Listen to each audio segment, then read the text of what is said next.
Financial Planner, follow us on YouTube.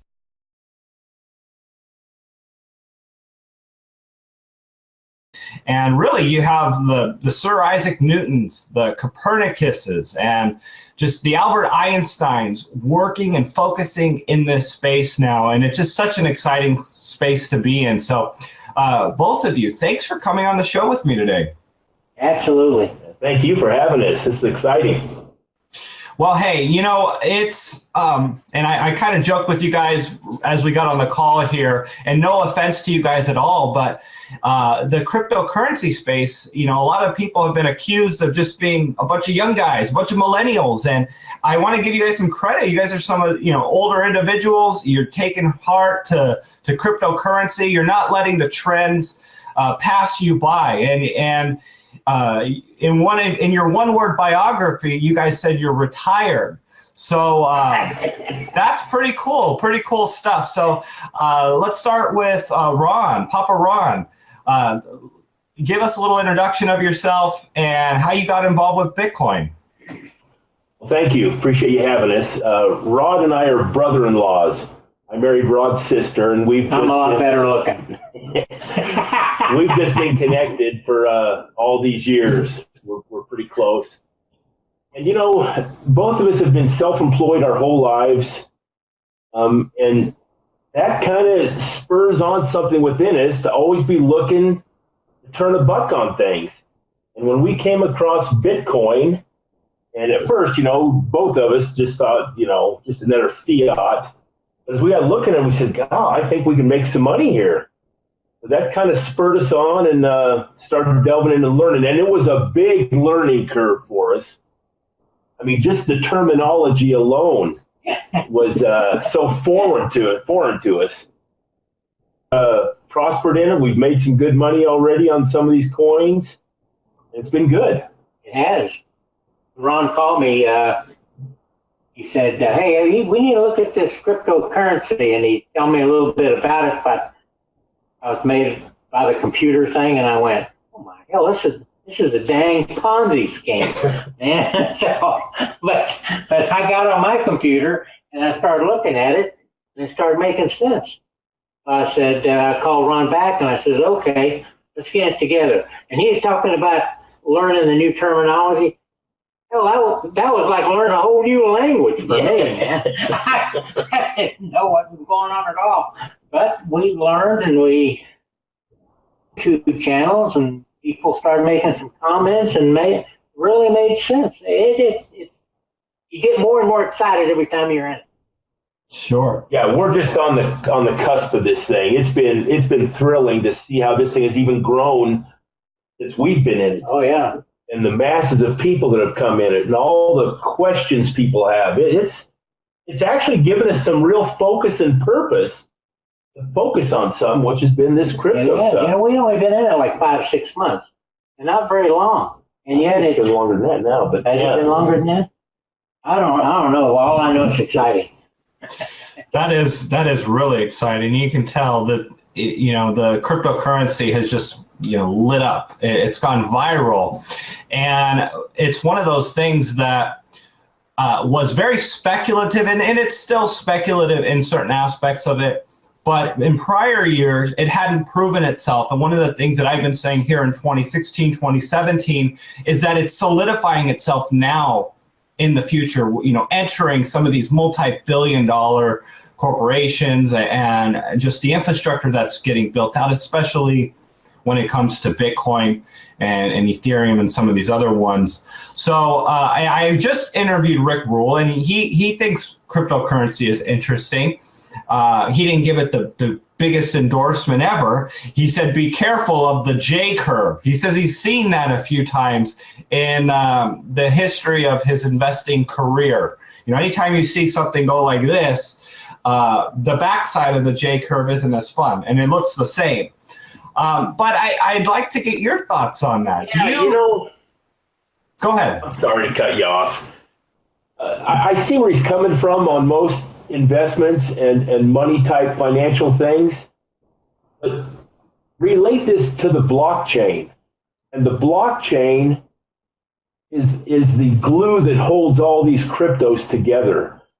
And the blockchain is not going away. It's increasing its use. There's news articles every day about companies that are taking on blockchain technology within their own company and industry. Crypto is just kind of I don't want to say a side thing of it, but blockchain is the focus here, and that's what's going to go, and crypto rides on that blockchain. Absolutely. Yeah, I don't know if that's a J curve, and he knows more than I do. He's got a lot more experience, Rick does, but I think this is a little bit different. And back to your speculative comment, I think that's what's bringing people more into it, is they see the opportunity to maybe turn a buck or two. And especially in our country, in the United States here, it is real speculative. It's all speculation. But you go to places like Japan, and they've really got a process of getting it out there to assimilate into society where they can use it as a daily currency, some of these coins. Anyway, so it's just different right now, but it's still at the infancy, I believe. Yeah, it is. We just barely scratching the surface. Like you alluded to earlier, we are just so right at the tip of the iceberg. I tell you, once this thing really hits, it's going, $4,800, $5,000 for Bitcoin is nothing what it's going to be. We are just riding, and talking about that J curve, you're right. But if you draw a line at the bottom of each one of Bitcoin, is always going up. You never see it going crashing. It's always got to correct itself. That's like any coin. And you never invest anything that you're not willing to lose, because it is gambling, kind of. But still, if you put a little money into it and think about what the platforms are and the blockchain that they're in, because you see it. And Ron's doing something really cool. He's into this, what do you call it? Well, we've really been investigating this proof of stake. Proof of stake, yeah. Letting these wallets and your coins stake and add extra coins. Yeah, he was showing me a cool site this morning. Oh my hell, I didn't even know that existed. I'm always learning something cool. It's so exciting. We're on a big learning curve. Well, so let's get your thoughts then on some of the latest news here. We had China come out banning these ICOs, and a lot of people have been talking about the inevitability of that this is going to happen, and their governments are going to crack down on these ICOs because a lot of these companies have been scams, and it's sidestepping a lot of the fees and regulations that governments have for regular companies wanting to raise money in the capital markets. And here we have China cracking down on these ICOs. We had a pretty big correction in the cryptocurrency space, but even with that, people were talking about the death of Bitcoin. Here we are recovering once again. No way. Yeah. Want me to go first, Rob? Yeah. We've done a couple videos on these ICOs, and always our videos have been as a word of caution. Because you get these companies that come up, and there's some good things about them and some things that are a little concerning. The good thing is that our industry now, all these coins in the market cap, are funding these ideas, these ICOs within our industry, we're not outside seeking those funds. We have enough money now within cryptocurrency to fund all these new ideas. So that's really exciting and cool. The downside, though, is you get these ideas, and these guys write a white paper, and they come up with some strings of code, and then we throw these millions of dollars at them. Find the platform they came up with, or again, does it go back to speculation? And I think a lot of it is speculation, because some of these platforms have made people a lot of money. So our word of caution on the ICOs is just that. I mean, and these guys have no recourse. We have no recourse after we give money into these. They don't have to perform. They don't have to put it into a trust fund and only take funds out when they're progressing in their platform, it's all pretty risky. But as far as the governments, go ahead. Rod used to be rambling on forever and ever. This is one of the funnest interviews I've had in a very long time. Whatever. Our government in the United States, they always profess that they want to protect the people. We just want to make sure you guys don't get stung. But we're going to clamp down and control this industry too.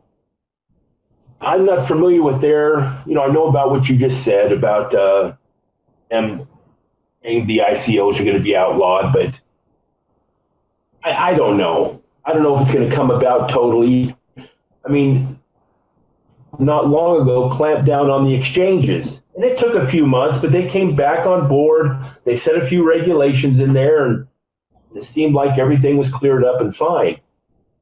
I think the ICOs, some of these governments are just running scared right now. I mean, they see a lot of money coming into it. And it ain't theirs. Well, that's just it. I mean, I could see them publishing pamphlets maybe as cautionary to the people that invest in these things. It's like, hey, do your homework. But to sit there and tell me I can't spend my money where I want, I just think that's a little ridiculous. Especially when it's crypto money. It's money that they don't recognize it being real damn money. I know. That's what the heck? I don't know. I don't know what the hell is going on. Those stupid people. But all they see is all this money floating around. Says, well, I got to have some. I got to have some control over it. Yeah. Well, that's one good thing about crypto. There is no control. Hopefully, they know they don't get it either. That's what mainly got me into it. Mm. I was wanting to decentralize, get the freaking government and the banks out of it. Yeah. So, Ken, I don't know what the answer is to this, but I think we're going to see it progress more. Absolutely. The FEC's made some regulations, but people always seem to skirt it. There's some web hosting channels that can give you an IP address out of the country if you really want to get involved in some of these ICOs. We'll just have to wait some more time and see where it heads. Okay, well, this kind of lends itself to the next question. And a lot of people are concerned about a lot of these other cryptocurrencies, these altcoins, who some of them are straight up scams and others are very legitimate. Many people like them, but they still get a lot of scrutiny. And from what I've seen, a lot of the credibility still comes back to Bitcoin being the most immutable, the strongest network, and just the one that had this longest history and the hashing power. And, Trace Mayer talks a lot about the benefits of Bitcoin and the concerns of even something like Ethereum or some of these other ones. But I'd like to get your thoughts on that. Is, let's say, a crackdown in the ICO market may be bad for other cryptocurrencies and good for the gold standard of the cryptocurrency market, Bitcoin? I don't think so. I don't think it'll hurt it at all. Even if they banned the ICOs, like in China, and the Bitcoin does survive, or the altcoin does survive, and get online and the blockchain, and I think it'll go. But you still got to be cautious. My thought was, I hate growing old. I lose my train of thought. I have these brain farts. You know what I mean? They just kind of go in there and they. You touched on a couple things, Ken. I did. One was the power of Bitcoin. And Rod and I agree with that. Sometimes you can dabble in some of these alts speculatively to make some profit. But if you really back up and look at it and look at the percentage of growth in Bitcoin on your money invested and some of these altcoins, and when they lag, look at all the popular ones. You got Ripple, you got NAM, you got AntShares or now Neo. They're all hovering around there, and they've made some growth. But percentage-wise, if your money was in Bitcoin, you'd have made more money. Absolutely. So Rod and I always call Bitcoin the granddaddy of them all. And a lot of times we catch ourselves saying, well, yeah, the speculative part on this altcoin coming in might be good, but we know it's a for sure damn bet if we stay in Bitcoin.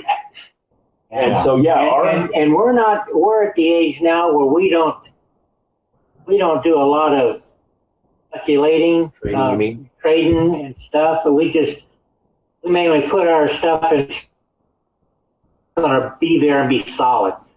And because I'm at the age now where I only got another 20 years max, you know. So I got to make sure. We'll see about that. Maybe sooner. So I got to make sure my money's tied in there. He can barely walk in the door anymore.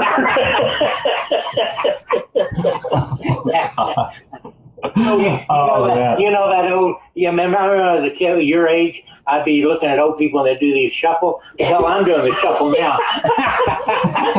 Your day will come.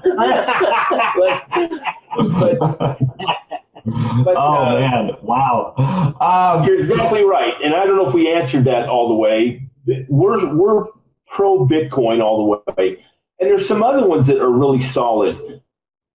We did a whole video on trashing Charlie Lee a little bit on Litecoin. But we're still invested in Litecoin. We think their platform's got some growth coming, especially now they're talking about putting that new side chain on it to where it'll be similar to Ethereum, where people can build their platforms on top of Litecoin.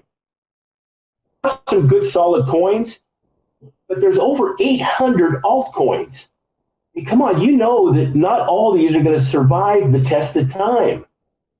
So that's why, again, going back to the ICO, cautionary, it's like, how we throw 20 million at one of these coins, and it's a gamble. You don't know if they're going to perform, and so anyway. I like ICOs that are based on like Ethereum. Ethereum is their blockchain attachment. They're usually pretty legit and straight up. They don't make as money as fast, but want something solid there, that's what I go for. But again, the percentage of growth, it's been in Bitcoin for us. Yep, it has been. So when we get our $200 working, most of that 200 is in Bitcoin. Oh, you put 200? Oh, hell, I only put 50. Well, there's a lot to be said about Bitcoin, and it's so fascinating, especially considering Bitcoin is the oldie but the goodie, and in the sense that in technology, it's normally not the case where the first one that comes around ends up being the best one. Usually it takes a little bit of reworking and fixing and doing this and that to it. But Bitcoin was done in such a way that it's proving itself, and it's continuing to be the go-to. And even Ethereum has its criticisms where people will say it's not fully immutable, and there's no cap on the amount of Ethereum tokens that will ever be created, and some of these other things. But Bitcoin comes around, and it's still that that gold standard for the digital currency space. And maybe you disagree with that, but just any follow-up comments. Ken, Bitcoin has the name recognition worldwide. If I went into, and we went over to Overstock.com, Salt Lake City, Utah, where we're from, and they have a Bitcoin ATM in their lobby. So we wanted to go over there and play around with that and kind of experience it. But we talked to a lot of people, and those that we asked, have you ever heard of cryptocurrency? It was always a blank stare. Yeah. But those who asked, have you heard of Bitcoin? Well, sure, yeah, I've heard of that a little bit. And that's kind of true with all these countries around the world. Bitcoin has the name behind it. So when they talk about doing any kind of regulations or accepting exchanges, it always centers around Bitcoin, which again gives us more credence to what we're saying. That is the granddaddy of them all. And not that Ethereum is not going to overtake it, maybe in the market cap or some places. Bitcoin's not going anywhere, we don't believe. We think that's it. No. Didn't Litecoin fork off of Bitcoin? Yeah, so it's really interesting. In you look at the stock market, total market cap, or the bond market, you're talking about asset classes in the trillions of dollars. And, you know, I haven't checked it as of lately. I know it was like $150 billion market cap for the cryptocurrency. And obviously it's gone crazy in the last 12 months, but it's still very early in terms of a total size of an asset class. And really, if we start to see institutional money come in and just, you know, the big money really enter this space, and this is something I believe, it's got to go into the trillions of dollars. And that's, you know, what, a 10x or less than a 10x now. It was a 10x a month ago or a few weeks ago when it was a $100 billion market cap. But so let's, what are your thoughts on that? You know, the big money entering the space in a big way. It'll jump. It'll get into the trillions real quick. I think by next year, it may be up there. I mean, I got a lot of faith in it. There's a new exchange out, relatively new, last month or so, and we did a video on it. I can't remember the name of it now, but this exchange only has, I think, 3 or 4 coins in it, and it's specifically for the big money boys outside of crypto coming in. Remember that exchange? Yeah. And I've kind of lost track of it since then. But this is right knocking at the door too, where all these, you can just see it in the news. Bitcoin and crypto is being talked about in mainstream news pretty regular now, more so than it was a couple months ago. And now we have people that have noticed Bitcoin and crypto, they're larger than a lot of companies and countries that have been around for years.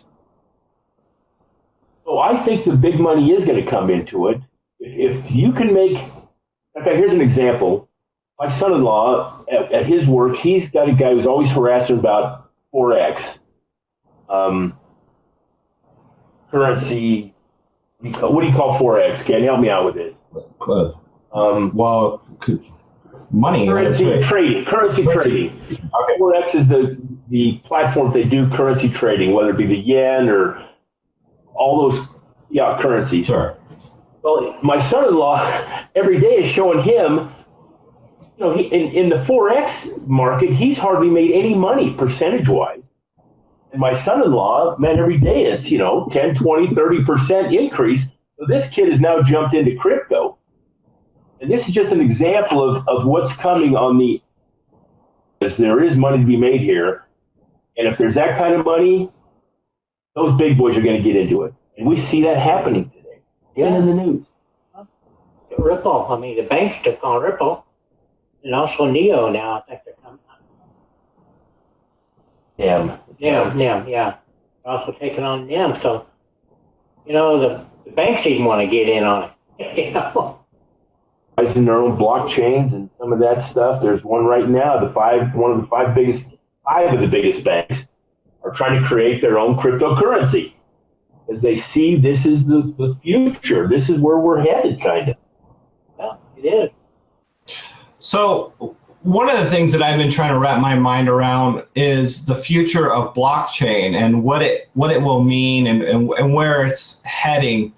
And I just want to throw that out there to you guys. Is it going to just be surrounding money, or is there going to be other uses for it? I think there's a lot of companies that are getting into blockchain. I mean, that's the workings of it. That's how it works. The whole crypto industry is built on blockchain. And if a company can find a good blockchain to get into, then everything's transparent. Isn't that right? Well, we're not the experts on blockchain, but it's just a ledger, Ken. It just keeps track of transactions and ledger type things. We've just recently read an article about the top 50 companies in the world. 50% of them are looking at blockchain technology, and 75% of that 50% said by the end of 2018 they will have instituted blockchain into their companies. Walmart is even looking at it. In the chicken industry, They're using blockchain now to truck their chickens nationwide. Same with the cattle, and I mean, everybody's getting Toyota's into it, Samsung's into blockchain. The big companies see how this can speed their process up, and yet it's perfect ledging, meaning you can audit it anytime. It's always recorded, exact. There's just a lot of advantage to it. And we're not the experts on blockchain. We have a real small understanding of it, but we can see people, even governments are getting to it. The UN, we just read an article on the UN, was looking at blockchain. And our country was looking at to do visas, your visa to get out of the country and stuff. I mean, it could be used for all kinds of things. Uber, that taxi company's looking at it. Yeah. So, no, it's out there. And the growth will be phenomenal here in the next couple of years, I'm sure. Absolutely. That's what it's all based on. I think it's the only way to go. Yeah. You know, I think it's one of those things that is technology in general, it's just such an amazing thing. But when it comes to what we have now with blockchain, it's something that not even the Jetsons could have fathomed or wrapped their mind around. It came about in one of those things that would just completely revolutionize people's ideas of what money could be. And it makes me really optimistic of, you know, what we'll eventually see in the future. So really exciting developments in the technology space, and just really exciting for money in general. So we're at about that time, guys. I want to thank you for both coming on the show with me here at Crush the Street. I'd like to give you guys both a couple minutes here to say some last words and just, you know, your advice for people here in 2017 moving forward, whether it's with cryptocurrency or investments in general. I'll start off here. My thoughts. Thank you for having us. You're really good. And be sure to give a thumbs up over here to this guy, man. He did a good job. I appreciate him. I think that if you invest, if you're cautious, if you're starting out like we were, old guys, if you're elderly, if you're cautious, invest in Bitcoin. You don't have to, and what I keep telling people when I meet them that are my age, my friends and stuff, is that even though the coin itself is freaking $5,000, you don't have to put in $5,000. You can buy just a piece of it. I tell them, you know, just like me, I put every time I get paid my Social Security, I put in $50. Well, that $50 just keeps growing. I'm made a lot of money just using $50 every month or two. You know, I have put in a little more than that, not too much. But still, it's the best thing going right now. Yes, and thanks for having us. We'd like to invite all your listeners to flip over to our YouTube channel and see what we're about over there. We don't know it all. In fact, we don't hardly know anything. But yeah, it's like we talked earlier in the interview. This is just at the cusp of this thing taking off. I don't know. There's a lot of YouTube and information out there. Be cautious, but I don't think I'd hold back. It's time to get into this. Just because you see 5,000 Bitcoin, like Rod said, it's still going to go. So it's still a good time to get into it. Absolutely. Yeah. By next year. By next year? Yeah, by next year. You know, time out here. Rod, the other day, we were doing something on one of our own videos, and Rod said, well, this will be to that twice in the next 2 weeks. I said, who are you kidding? It was there in 4 days. So when he makes a prediction like that, I'm going to listen. Yeah. Well, there's no time in history where people weren't saying, are we in a bubble? I mean, Bitcoin, $30. People were worried about the run up from 1 to 30, right? So a bubble with Bitcoin. Yeah. I'd love to have you guys on in the future. Everyone, the Crypto Bit Brothers. And thank you. Thank you very much.